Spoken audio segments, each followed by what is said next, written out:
नमस्कार। जय श्री राम। युधिष्ठिर बोले, हे कृष्ण, आपने सुंदर सप्ला एकादशी का वर्णन किया है, उससे हम लोग अति प्रसन्न हैं। अब कृपा करके पौष शुक्ल एकादशी का वर्णन कीजिए। उसका नाम और विधि क्या है, सो बतलाइए। श्री कृष्ण बोले, हे राजन, लोगों के उपकार के लिए पौष शुक्ल एकादशी के विधि में कहूँगा। यह सब पापों को दूर करने वाली पुत्रदा एकादशी है। सिद्धि और कामना को पूर्ण करने वाले नारायण इसके देवता हैं। पापों को हरने वाली कथा को मैं कहूँगा, सो ध्यान से सुनो। भद्रावती नाम की पुरी थी, वहाँ सुकेतु नाम का राजा था। उसकी पत्नी शैब्या नाम की रानी थी। वह राजा पुत्रहीन था। बहुत दिनों तक राजा चिंतन में लगा रहा, परंतु पुत्र नहीं हुआ। सुकेतु मान को राज्य और पुर में कहीं भी सुख नहीं मिलता था। अपनी शैब्या रानी के साथ प्रतिदिन दुखी रहता था। वे दोनों राजा रानी चिंता और शोक में मग्न रहते थे। वह मन में निराश हो गया। पुत्रहीन मनुष्य के जन्म का फल नहीं है। बिना पुत्र के घर सूना रहता है। जिनके घर में पुत्र है इस लोक में यश होता है, परलोक में अच्छी गति होती है। जिन पुण्य आत्मा को सैकड़ों जन्म का पुण्य होता है, उनके ही पुत्र और पौत्र होते हैं।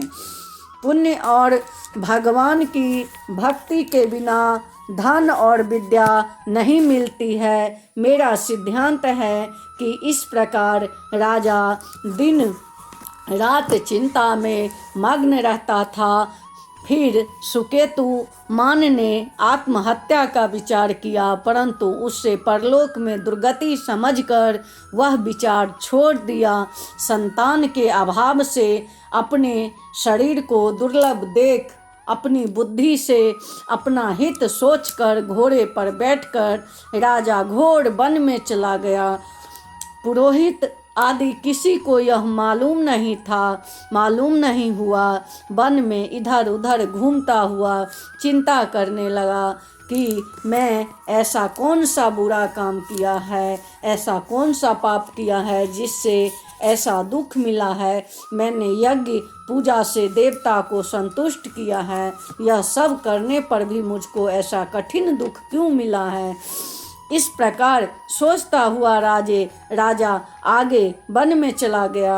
आगे जाकर एक सुंदर सरोवर देखा, जिसके पास बहुत से मुनियों के आश्रम देखे और अच्छे शगुन होने लगे।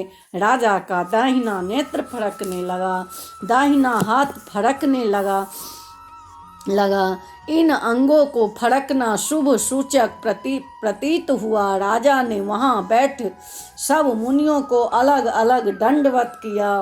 वे मुनीश्वर भी प्रसन्न होकर बोले, हे राजन, आपकी इच्छा है सो कहिए। राजा बोले, हे तपस्वियों, आप कौन हैं और आपका क्या नाम है? आप यहाँ किस लिए आए हैं, सो कहिए। मुनि बोले, हम विश्व देवा है और स्नान करने के लिए यहाँ आए हैं। माघ का महीना निकट आ रहा है। आज से 5वें दिन माघ लग जाएगा। आज पुत्रदा नाम की एकादशी है। हे राजन, पौष शुक्ल एकादशी पुत्र की इच्छा करने वालों को पुत्र देती है। तब राजा बोला, पुत्र उत्पन्न करने के लिए मैंने भी बड़ा प्रयत्न किया। यदि आप प्रसन्न हो तो मेरे लिए सुंदर पुत्र दीजिए। तब मुनीश्वर बोले, हे राजन, आज पुत्रदा नाम की प्रसिद्ध एकादशी है। आज की इस एकादशी की उत्तम व्रत को करिए।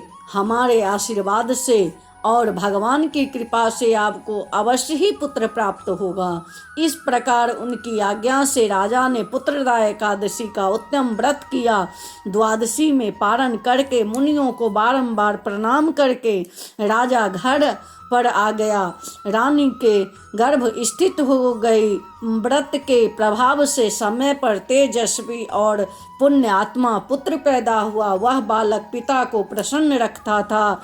फिर वह गद्दी पर बैठकर प्रजा का पालन करने लगा। इसीलिए पुत्रदा एकादशी का व्रत करना चाहिए। इस पुत्रदा के एकादशी के व्रत को जो करते हैं वे मनुष्य इस लोक में पुत्र को प्राप्त करने मरने पर भी उसे स्वर्ग की प्राप्ति होती है। जय श्री कृष्ण। धन्यवाद।